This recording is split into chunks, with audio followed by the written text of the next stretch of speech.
and welcome back to Global Desi Women, where we celebrate the stories of trailblazing women from across the South Asian diaspora of who are making waves in business, leadership, culture, and community. I'm your host, Arti Salanki, a business coach, real estate broker, and entrepreneur.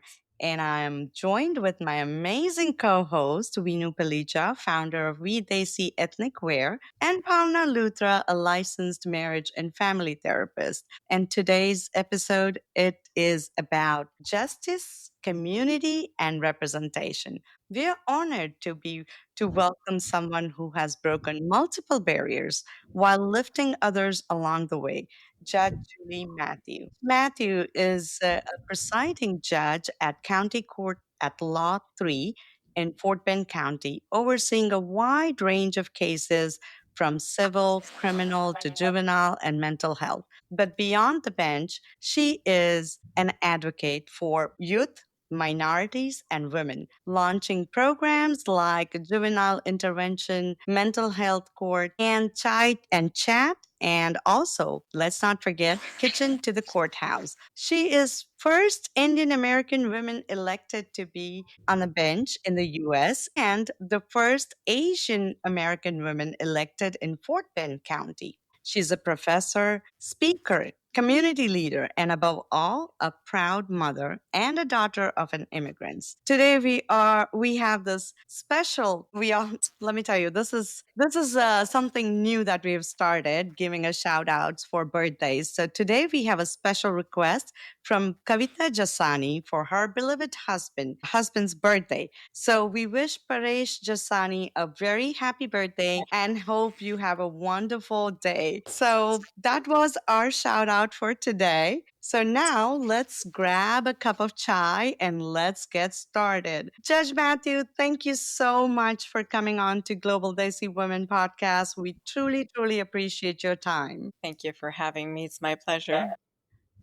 So let's start with, I guess from the beginning I can say, right? I guess can you take us back what inspired your journey into law and ultimately getting into the courthouse? So, my dad had a business, and being new immigrants, just trying to make our way in the US in the 80s or late 80s, early 90s. We got to a venture of buying a gas station and a workshop and had a business partner that was taking advantage of him. So, I was in high school, almost about to be in college. And I just saw the helplessness my parents encountered. And I wanted to do something to help them or anyone who's going through that type of situation, the underdog, protect the underdog. And so my whole thought process was if you know the law, no one can take advantage of you, which is how I ended up in law school. And then in law, the same thing. In 2016, I am also myself a naturalized citizen. I was born in India. And there were these discussions about taking away one's citizenship if there is a mistake in the application. And for me, the Constitution of the United States and someone who have taken the oath to protect it, I wanted to start my journey somewhere in regard to protecting the rights of others. And I felt best suited in the seat I ran for a judge. And I started the journey not knowing anything about politics, not running a campaign, nothing. But along the way, I was able to meet individuals who helped promote it and, just stepped up and was there for me and guided me. And in 2018, I was elected as judge. And it was an amazing moment that I'll always be thankful for to God, as well as those who stood by me and supported me in that first time when I ran. So what is that moment like being, the first Asian woman in the courthouse? What is how did you feel at that time? Well, I didn't actually know any of these things. I was talking to an attorney friend of mine in Delaware, and she said, "I think, Julie, you're the first woman elected in the country." And so I remember writing to the South Asian Bar Association trying to figure it out, and they were giving me names of other Indian females who were judges. But in order to hold a title is I mean, it's not a big deal, but in the same sense, you have to be a presiding judge. And after much research, I realized, wow, I knew that I was the first Asian American, but I didn't realize that there was an elected position to be the woman. I was the first till much later. Wow. But that's such a proud feeling. I mean, not just for you, but even for us, that we can Yes. even say that we know the lady that is the Yeah. Asian American judge, right? It's a very proud feeling. So you oversee such a diverse, I guess, caseload of including criminal and mental health cases. What is the most pressing needs that you see in your courthouse today? I think there is definitely a lack. I mean, people, especially coming from single households or kids coming from single households, lack of parenting, lack of resources, lack of financial ability. I think that all plays a part into how an upbringing of a child and how they turn out. Today, I had a case where I had to determine whether to keep a child in the TJJD, which is the Texas Juvenile Justice Department, where it's not an adult prison, but it is similar for children, and whether I send that child to the adult prison because he was about to turn 19, or whether I keep him within the juvenile system itself. So these decisions I make, are, some of the kids, unfortunately, from the moment they're born, they are in positions that their success rate is significantly lowered because the circumstances they're born into. And I think it has a lot to do with financial ability of people. And, you know, if you look at the 1960s, 70s, people were able to afford a house, people were able to live in that house. Just the cost of living in this country has dramatically changed over the years, that I don't think people, that you have to have both parents working, or even if just the education also plays a fact as to what the parent is able to do and able to provide. I think all those affect a child's upbringing, that sometimes they're doomed even from the start. Yeah, yeah. And it's such a sad feeling, I guess, for you to make those decisions. I know you want the best interest of course, the child, but also you have to see the law. So it is, I can only imagine what you go through in your day-to-day life making all these tough decisions. So I guess that That was brings a my long roundabout answer, I'm sorry. no, that's perfectly fine. And I guess that makes me think, I guess that's the one of the reasons probably you also initiated these programs, the first juvenile intervention and the mental health court. And tell us a little bit about those programs. So there are children within the system who have mental health issues, and they need somewhat of a hand holding. So we had a program in existence kind of helping the kids in the system, but they didn't have an accountability partner. It's much easier for I mean, it's more difficult for a probation officer to tell you, hey, you're not doing this or you're not doing that. But the consequences are somewhat different when they're in front of a judge. So I stepped in and created this court that kids with mental health issues have to qualify to be a part of, or they have certain criteria that they need to qualify for this particular court. And once they're in my court, I meet with them once a month, as well as their parent, check in on them, see how they're doing, what resources they need, and pretty much handhold them throughout the process, whether it be through our probation officer or the counselors we have or doctors we have. We have our county healthcare provider for is Texana. So there's a counselor in the court. The counselor also visits them in their home or in their school. The probation officer also makes visit to the home and to their school or whatever they need. So we come in, I meet them once a month, but they see the counselor and the probation officer at least 2 or 3 times a month. Their needs are met or whatever they're lacking, we try to take care of those so that they can successfully complete probation and become successful members of society. We have about at least 70 to 80% success rate. And it'd be greater. I mean, it'd be great if it could be more, but we're doing everything that we can to make sure that the kids are taken care of. But this is awesome. I mean, like, even to get into these steps and helping them out, this is just amazing. Just listening to it, I feel like, wow, it's amazing. And I know it's gonna get even better and better, and you're gonna have a much more success rate than right now what it is. These days we see so many kids with this mental health issues, and we see so many cases. Just recently, I think we saw the little elementary school kids plotting to kill another Another student. classmate, and the Yes. three girls or the one boy or whatever it was. And it's heartbreaking to hear these kind of stories. And I think mental health among the kids and among the parents, and it's so important to have that. I think Bauna, being the family Yeah. therapist, could probably pitch in for that. I was just curious what sort of interventions you sort of use when you. So when they're in front of me, it's a status setting. They'll come in front of me. Mhm. The probation officer will tell me what's happening in their life. The counselor will tell them the things that they're working on. So as a judge, I'm really the accountability partner, because if a judge is Mhm. saying, I can hold you in contempt, the parent, if you're not doing what you're supposed to do, or the child, I can take the child into custody if the child's not doing what they're doing. So I think all of us work together in conjunction. The Mhm. attorney for the child, the district attorney's office, the ADA that's in the assistant district attorney that's in my office, the counselor, the probation officer, all of us are working in conjunction to make sure the child is doing what they're supposed to do. So the resources available, obviously, to the counselor are different than the resources. I am more Mhm. so the person that, Mhm. together, help put together and facilitate this. I'm more a facilitator in that respect, and the accountability partner in that respect, as more Yeah. so the people that are giving the resources, which are the probation officer and the counselor from Texana. And I So, guess what this are here, the changes you notice? What are the, since you started this program, what is the, of course, it's a success, but statistically, that what did you change you notice in the now them coming back to the same court? So a lot of them change their behavior or their attitude if Yeah. I tell them, listen, if you do this again, I'm going to take you into custody. So that fear is there that I don't want to go back into the detention Yeah. facility. I don't want to get my probation revoked. I want to make sure that I get through, that I do not recommit again. Those are things where I think when they're in front of a judge, the seriousness of what has happened makes a Mhm. difference in them recommitting and becoming a reoffender. yeah. And Right, that's right. what I was gonna say, that it's like an authority that they see, and then that's makes them, like I said, it's a fear, right? So that makes the change happen in them.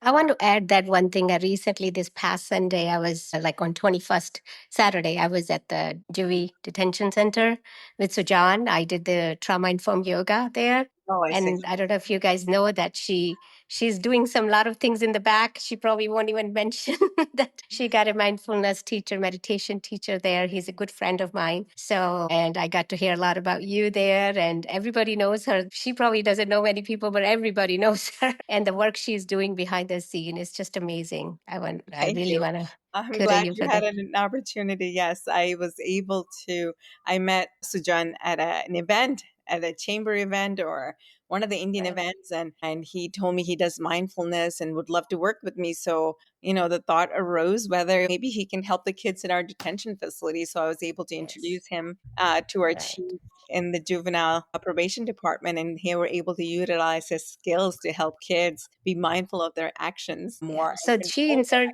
she started, of course, Sujan was there. And then, we talk a lot about that, what she starts. And then she said that he said she might not even remember so many seeds she has planted and now it has turned into a tree. And then they come back and say, hey, you want to taste the fruit? It's sort of just like Judge Matthew, she's like that. So it's I beautiful was work gonna, you're doing.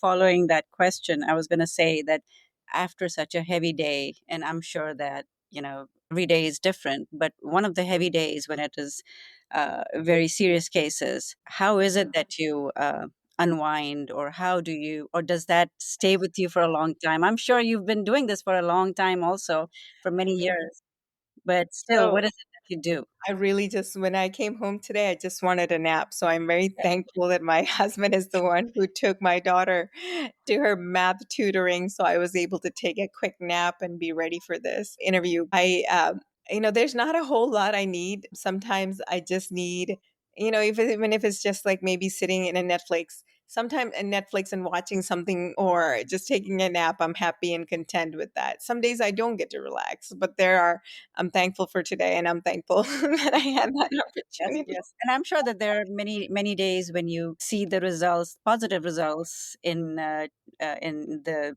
kids that come in over a period of time. You've seen the changes. So that also is a good thing when that probably makes you leave with a good feeling, with a happy feeling.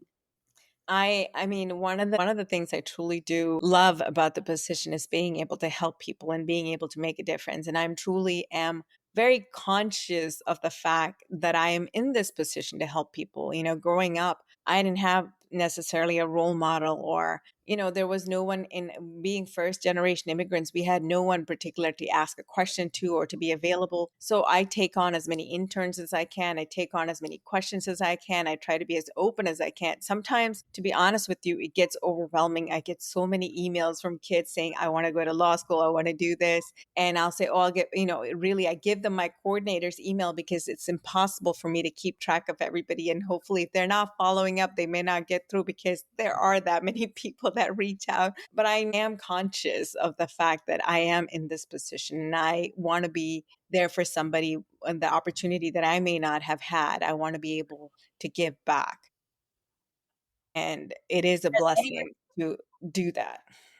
okay, has anybody stayed in touch with you, come back all grown up, and have been like, doing something and just coming back to you and saying that, hey, I am what I am today because of your help? I don't know if anyone has really come back. I had an FBI agent in my office maybe like a year or 2 years ago, and that was because one of my interns was working in the White House communications office during the Biden administration, and the FBI has to personally go to every employer that she had, but she was so young, so I was one of the few and have to do a check on them. But I've had interns that have like done amazing things, and I know I still am in social media connections through them, so I get to see them. But I don't Right. know if anybody has ever said thank you, Judge. But of course, when they leave there, and it's not that I need the No, but anything that comes with it, and I don't expect yeah, it, but it is good to see them achieve great right. things, and I think it gives me joy to see that. Because you Yeah. are changing lives. So, it's a major thing. I mean, I enjoy the fact I always say I may be the first in certain respect, but I definitely don't want to be the last. So to be able to help somebody along the way, and that's my reward. Yeah. So, what are the new agendas? What are the new goals you are coming with this new term you're giving your campaign? So, tell us more about that. I think I'm not, I mean, I've done quite a bit and Yes. expand on the programs that we already have in place. The chai and chat was something, I've never heard anybody say chai and chat prior to, but now everybody's using that term. And initially I was like, wait, that was mine. Although it was kind of, but everybody uses it and it just came naturally, which is instead of like chat the snacks, it's just chatting. So we have had open up the courthouse to a lot of the community, and we're doing another one on July 24th. I haven't advertised yet, but we're doing another one on July 24th, the chai and chat, where anyone can come in. We're having an open house for people to come in and see what the courthouse is like, what our court is like. I've had the sheriff come and speak, the district attorney's office come and speak. I've had the county attorney office, just to open the government. I mean, a lot of people have never been to the courthouse before, has never seen the court before. And to be able to do that, I enjoy it. Arthi, you were at my Kitchen to the Courthouse where you got to meet Militia Patel. So we have had, Kitchen to the Courthouse series. We open up. I've not been able to do it more than once because my schedule does tend to be hectic these days. But last year we had the NASA flight director who's an Indian American. We had another pilot who, whenever I talk about my friend who's a pilot, people always assume it's a man. So I love to say I have a female friend who's a pilot, and we have had Yay. a renowned chef. I know people may be familiar with Chef Roshni Gurani, who was in a lot of the chef shows on TV. This year we had Militia Patel, who's the CEO and president of Memorial Herman. So just to introduce females, high caliber females who have broken the glass ceiling. So I do these programs, and I always think of, what can I do next? What can I do next? I already have a speaker picked out for the next one that I do if she's available. But reaching out and to be able to do these things, I enjoy it. And it gives me it also motivates me and gives me a high to hear other people's stories and what they have done and what they have gone through. I haven't necessarily planned out the next 4 years. We just kicked off the campaign, but to do things bigger and better is always the goal. Yes, and we would love to see you succeed in that path because I know you can make so much difference in this community, in the world. So we are there for you. We are here to back you up. And also, I want to say that, yes, at that event, I was there and met Melisha Patel, and she was here on our Yes, podcast yes. last week. Oh, nice. So we had an opportunity to speak with her as well. So that credit goes to you because that's how I connected with her. So we were able to get her on the show as well. And that's another thing. I love the fact I connect people. There was an individual, a friend now that I met who was doing a presentation through the Flower Corporation about African Americans who have contributed to society and the inventions they created. And I've never quite seen a presentation like that. So I was able to get her to come through the juvenile system as well and do a presentation during Black History Month. So anytime that I'm able to make a connection for somebody to enrich another person, I absolutely love it. It is really like energizes my soul Yeah, to be yeah. able to do that.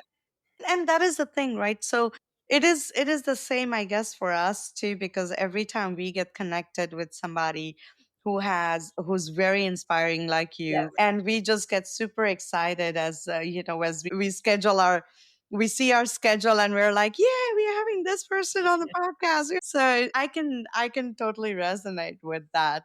And I wanted to say that, with all these different programs that you have, connecting with the community, do you see the response? Like, I mean, obviously I see the huge response from my end, but how do you see the response from the community? Like, do you get like a feedback from the community saying, okay, yeah, we wanted this kind of a program more, or we want you to, are there any requests that you see from the community about, like chai and chat or the kitchen to courthouse? And do you see any reviews back with that? I don't know if I've particularly had any people, just thank me for having these programs, but I can't recall of any specific feedback, whether, Mm. at least not any negative feedback. I've Right. definitely received Right. positive feedback.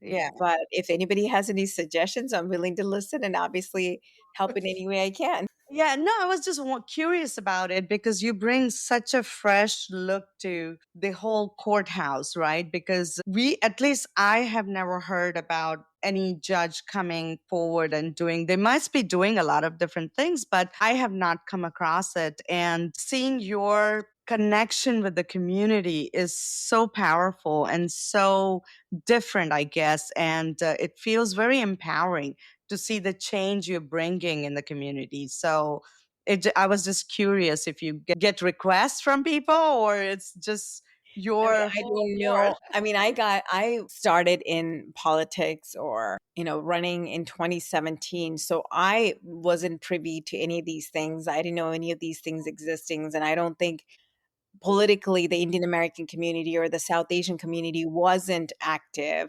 till Mm. we started having representatives in office.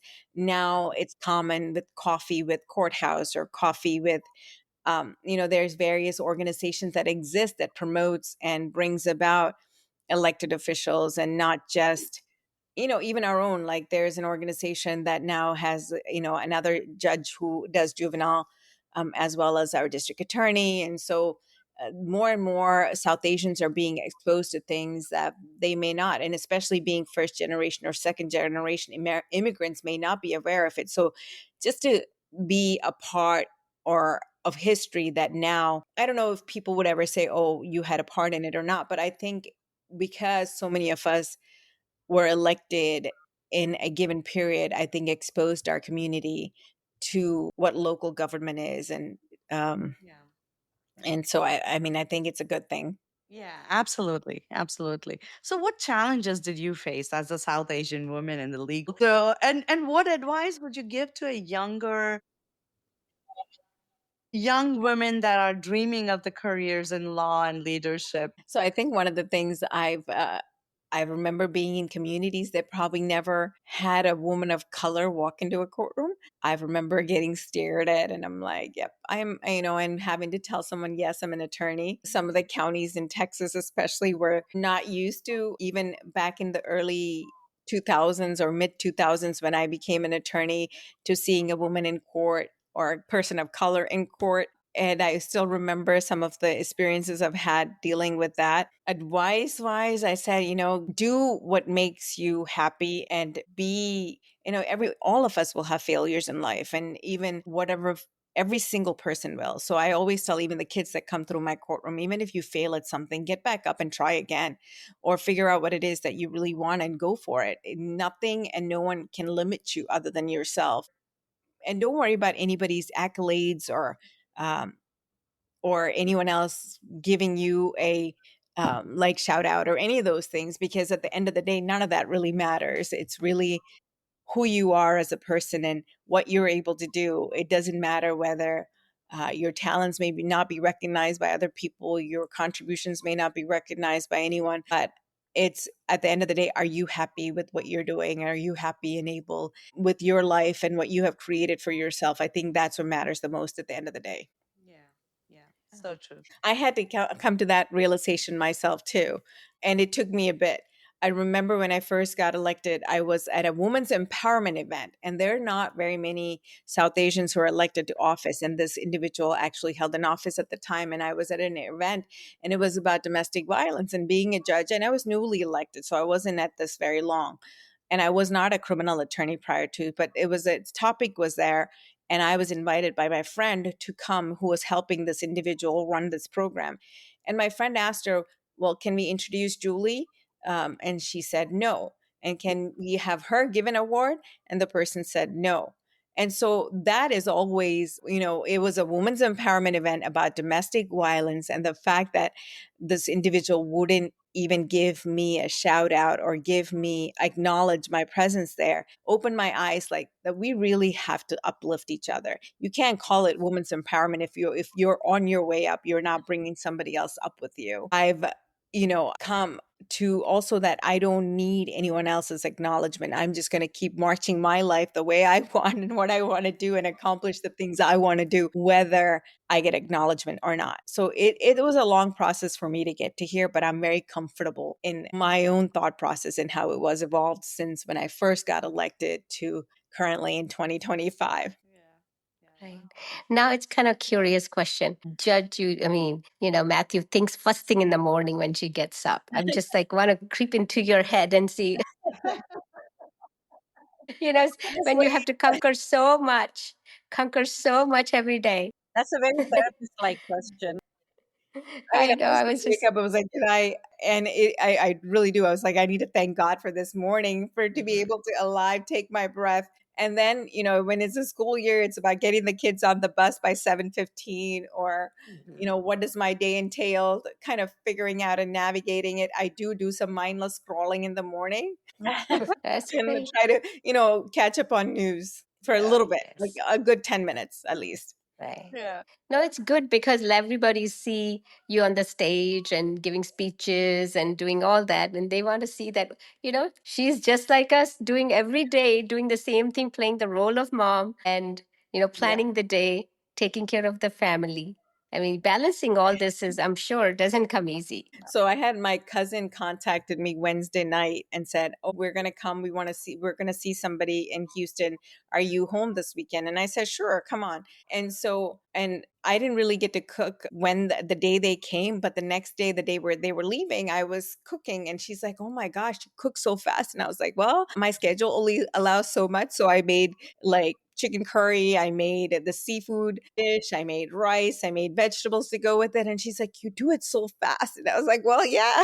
So in a certain amount of time, I got to do this, But Yes. I think I'm pretty fast getting things done, or just being, I mean, I have to have some sort of like in my brain organize my day so that I can take care of the things that I need to. And if I don't get to it, I don't get to it. There are things that I postponed and put aside and set aside that I wrote a book about a year ago, or more than that, 2 years ago, maybe even at this point, that I have not retouched or need to touch again to figure out whether am I going to publish this book or am I just going to I did it, got things out of my system that I needed to, and it's just going to sit there. So Oh, we want you to So publish it. now Judge Julie cooks and she writes books. I love gardening. I have a Art. pineapple that I grew in a pot. Oh, wow. You I my didn't best know this. friend then, So because I this love pineapple gardening. so this pineapple, they always say, don't throw the pineapple heads out, just put it in a pot or whatever, you know? During the winters, I think 2 winters, I brought it inside the garage or I've had it in my back patio. And so this year, when I took it out, I noticed a little pineapple head. So it's very tiny because it's been in a pot, but it's not a normal sized pineapple. But I am so excited that I actually grew a pineapple on a pineapple plant, like that I a head off, top Head off, off. and stuck it in a pot. Wow. Wow. Yeah, you my best friend because I love You got a garden. I love vegetable gardens so much. It's just my zen moment in there. So nobody disturbs me there. Haven't had a chance to step out. It's hard to go and weed the garden. That's the hardest part. I try to get some help every now and then to weed it off because it's too big for me to Yes. do that. It just breaks my back. So I don't want to do that. Yeah, it's hard work. Judge, do you work out? I wish Just I checking. did. I wish I did. I used to, and I was very religious about it, and I have not. And it's very much a thing. I go back and forth, and every morning I wake up all motivated. I'm going to work out today, and every day I'm like, I'm exhausted. I can't do it.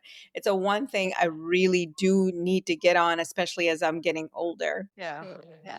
So is there any case that you can talk about which really moved you? I mean, I know you can't maybe not talk details of it, but is there a particular case that you feel like it has really moved you or touched you in any ways? I mean, the juvenile cases are the ones that really pulls at my heart. And we are a general jurisdiction court, so we do civil cases, criminal, adult misdemeanor cases, juvenile felonies and misdemeanor, probate when people die, guardianship, eminent domain when people's properties are taken away, justice of the peace appeal. So we do a lot of different topics, but there are also some probate cases that have also pulled at my heart. I want to tell everybody, make sure you have a will so that there's no qualms or no questions as to where your property goes once you die.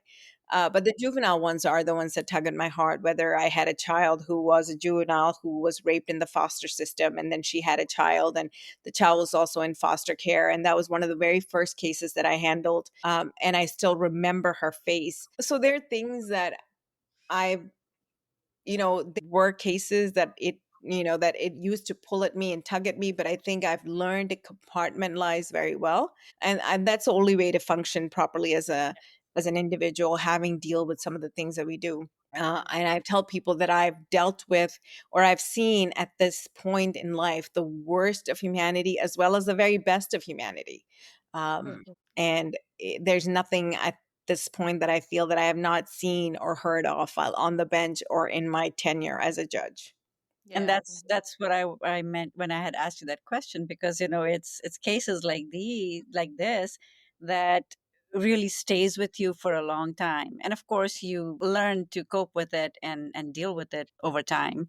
But just listening to one case, it's Yeah. right, we feel so much, and you deal with such cases on a daily basis. Yeah. And I mean, when you're in the court, you have to listen to all the details of it and, all the Yes. everything about it, right? It's not like you just briefly know about the story. It's like you really know every detail of it. And it just breaks. Oh my God. I don't know how you do it, Judge. And I not only hold the kids accountable, I hold the parents accountable. I mean, I called them out, said, you had one child that does this, you had another one live this way. I mean, and a judge of mine says, Judge, you're brutal on the parents too. And I think they have to be held in accountable. Their child is in this position that they're in because of the consequences of the parents' actions or lack of actions.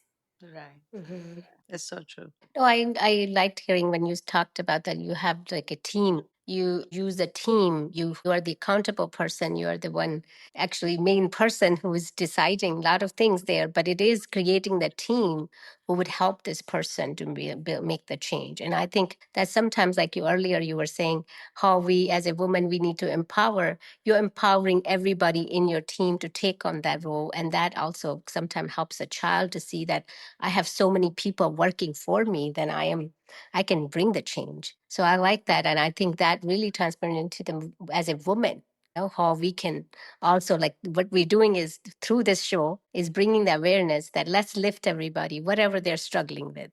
Like I was working with women. I worked with women with sex trafficking. So that's like earlier what you know, you were saying, that stories, you get to hear. It moves you, but it also something shift in you. It's really, I can see that what she does, like it's something internal. There might not be words for it. It's just a shift. Yes. You see life differently. So I can see that what work she does, but she has created that team.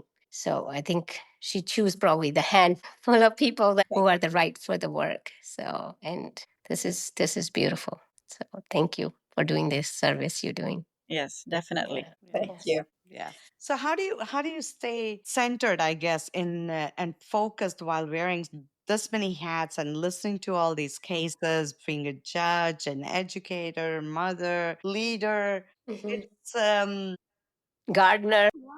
yeah, yeah. Now the pineapple story is going to stick. I mean, my faith is very important to me, and I've always been, spend time in, whether it be just praising God or just worshiping it. And that to me is a central theme of my life, is to have that, if all could be falling apart and if I have that one-on-one time with my maker, and I try to make that a part of my life as well. So I think that grounds me. And my younger, for example, loves giving hugs, and it does, that hug replenishes my energy sometimes. Like I'll ask her, hey, I need a hug, and she'll come and just hold me and hug me. And that's, to have that physical Yeah. affection is important as well.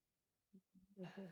Yeah, that's so I don't know. I mean, I try to take vacations with my family. We went away during spring break. We haven't taken a vacation this summer, but at least in August, we're going away for a wedding in the UK. So vacations also help. It's just trying to, everybody needs that, and you definitely deserve it. You yeah. definitely deserve it. So, I mean, that's what kind of keeps me going. Very And nice. if So I'm how in town, I don't get a break necessarily. There's events, there's people that need my time and need me. So whenever I go away, it's the only time I really, even when I was on my last vacation, though I did get a call, and I had to handle some things, but you're a judge 24/7. It's part of your job. Yeah. Pamela, you were saying something? No, I'm just saying how she having a young version of yourself that now, if you look back, what would you tell her different? I would tell her to say, take more risk in life. Absolutely more risk. Don't hold back. There are things that I wish I'd done, but I was too timid or too shy, or any of those things that I would say, get over yourself and take that risk. Yeah. Mhm. Yeah. And one other thing I want to ask you before we wrap it up is like, I want to know, what does Global Desi Woman mean to you? Because I feel like a lot of people have said different things, but I definitely want to hear, what does that represent? What does it mean to you? A well rounded female, a global Desi woman. Wow, that's very broad. I mean, the South Asian diaspora as well as the Indian diaspora, we're all across the world. We are, when I went to, I think when I was 1992 is the first time I traveled outside of the country. And in India, I mean, in Russia, and then I saw Indians there. And that whole thing, even if you go to moon, you're going to find an Indian. I think that we are definitely, I don't know if our ancestors ever ventured, or people were trying to find the spice route and find us, but we are definitely all over the world. And I think that's probably what Global Desi Woman is someone who, I mean, we exist everywhere. Thank you so much, Judge Matthew. This has been amazing, and we appreciate you coming and sharing this incredible journey. But everything, you make justice more compassionate, accessible, and community driven. So I truly appreciate that. I feel like we have come to know justice and more clearly, and more, I guess, we've connected through you more better in a better way. So we appreciate that for sure. And your story is truly inspiring. And I know so many women, especially from immigrant families, will see and reflect. It's a reflection of hope and possibility in you. So Yeah. again, appreciate everything you're doing and for community, for court, for juveniles, for everybody. So very, very inspiring. This has been Thank you. Thank you for excellent. changing lives. Yes, you're changing lives. And we wish you all the best and success in your future and hope to see you succeed and make more Be part changes. of the celebration. Be Yes, part of the celebration soon. yes, absolutely. And also we want you back with the book published. So It's a question of, do I want to expose everything? It has my weaknesses, it has my failures, it has things I encountered. It's very raw. And there is a part of me, do I want to share all of that with the world? Remember what you just said a few minutes ago. What would you tell your younger self? Take that. Do some edits and yeah. I'll get there one of these days. One of these days, yeah, definitely. So, to all our listeners, if you are inspired by this conversation, share this episode with someone who needs to hear this. And Judge Matthew is a proof that roots and wings can go hand in hand. We'll come back with next week with another powerful story. But until then, stay bold, stay curious, and keep rewriting the narrative. So, and don't forget, be kind to yourself and to others. Thank you.